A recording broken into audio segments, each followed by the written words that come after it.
Hi guys, welcome to Finesse Gaming. Thank you for tuning in. Hope you're all having a fantastic day. So in this video, I'm going to go over the 3 main ways that you can get the best quality from a microphone. This is the Blue Yeti Nano that I'm using, but you can apply the same things to any microphone. And stick around for the end of the video, guys, because I'm going to show you a little trick at the very end that you could use, hopefully for something that's not too expensive, and you may even have some of this stuff already lying around the house somewhere. So stick around for that.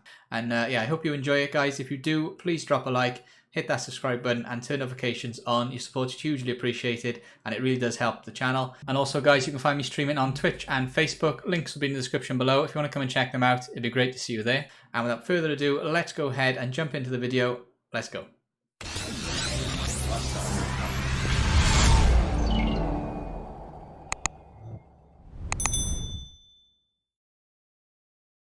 Okay, so before we begin, this video is for somebody who has already set up this microphone with the Blue software, with the Windows software, so you've matched the two up together, and you've also used the filters in the streaming software or any other software that you're going to use for video conferencing or streaming or recording. So you've done all of the software filters and everything else. This now is for how we can get the best audio out of this microphone. If you want to know how to set everything up for the microphone itself and in the software, please click on the video above because that goes over everything up there for setting the microphone up itself. And then come and watch this video for how to get the best audio quality once you've done all that stuff. Okay, so let me just explain the 3 ways we're going to get this microphone to sound as good as it can, and then we're going to go over them in more detail in a second. So the first way is to actually soundproof the microphone itself. The second way is to stop any vibrations going through the microphone, through the desk maybe. And then the last way is through soundproofing the room itself, which includes the floor and the ceiling and all the walls. And we're going to go see ways in which we can do them, and hopefully some cheap ways that you might be able to do without spending too much money.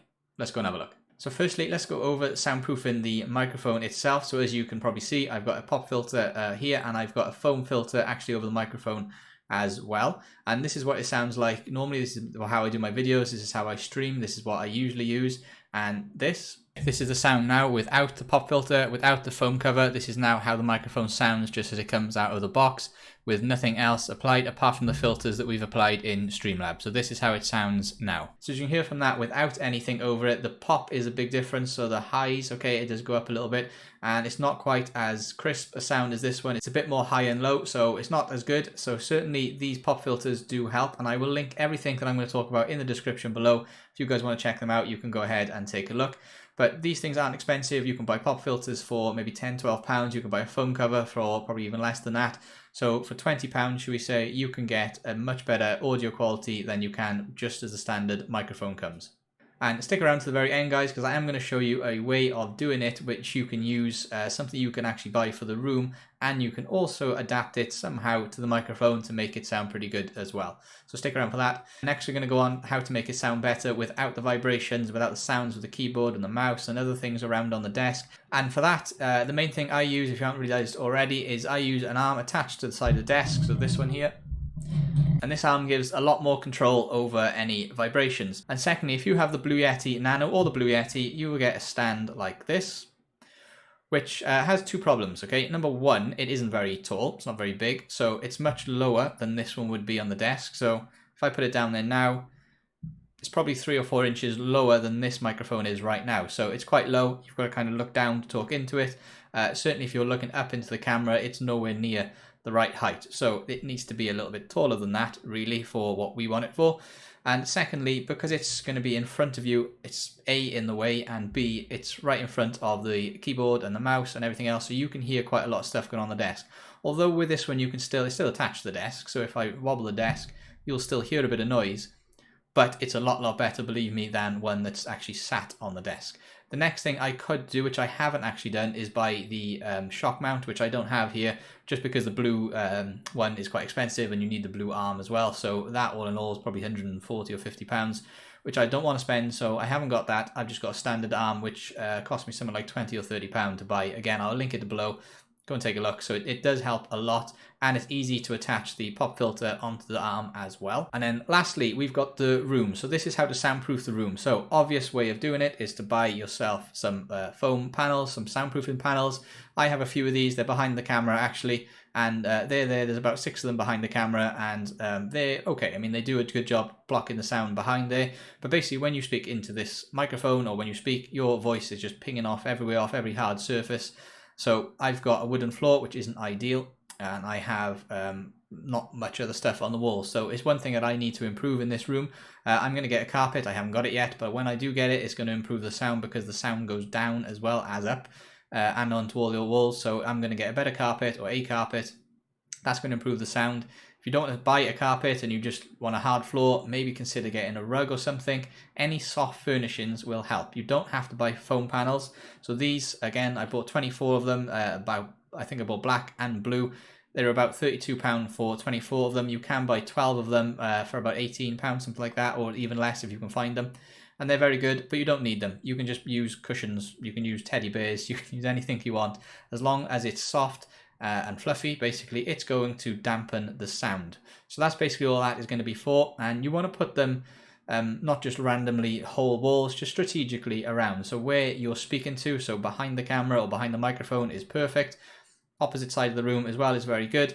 And then, like I said, the floor is incredibly important, and in the corners of the room as well. But anyway, you think your voice or sound is going to be bouncing off, they're a good place to put them. You don't have to put them everywhere. Some people use them as like little features and make little decorations with them. That's fine. Just make sure you have something in the room, but they don't have to be foam sound panels. So lastly, this is my little trick. If you don't want to buy a pop filter and a filter for the actual microphone as well, an actual foam filter for it, so you can, if you're going to buy wall foam panels, then you could actually use one of these as a filter for the microphone. So let me show you how and what it sounds like when you do it. Okay, so literally all I've done is wrap this foam panel around the microphone. You can actually sellotape it. You obviously don't have to hold it, so sellotape it or something, attach it on there. It will actually do the same kind of job as a pop filter and a foam cover. So if you're going to buy foam panels anyway, it's a cheap way of doing it because you don't have to buy anything else.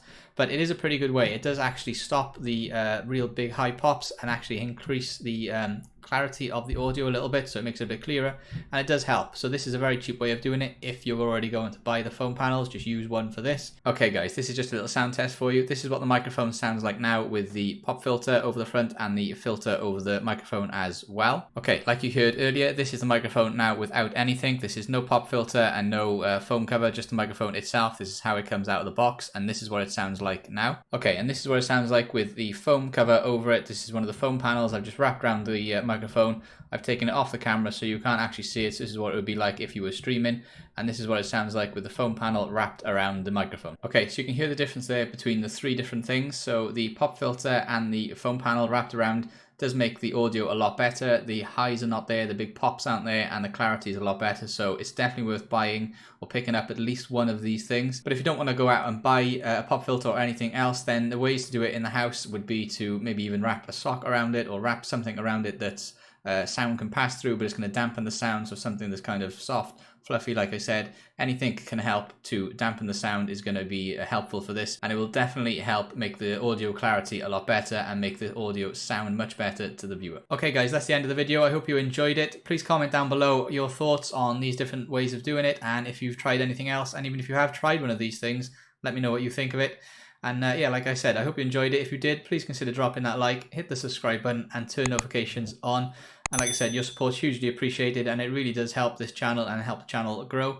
And also, you can find me streaming on Twitch and Facebook. Links will be in the description below, along with all of the links for all of these different products that I have used. So please go and check them out if you wanted to. And until next time, guys, keep gaming, keep safe. Good night. GG.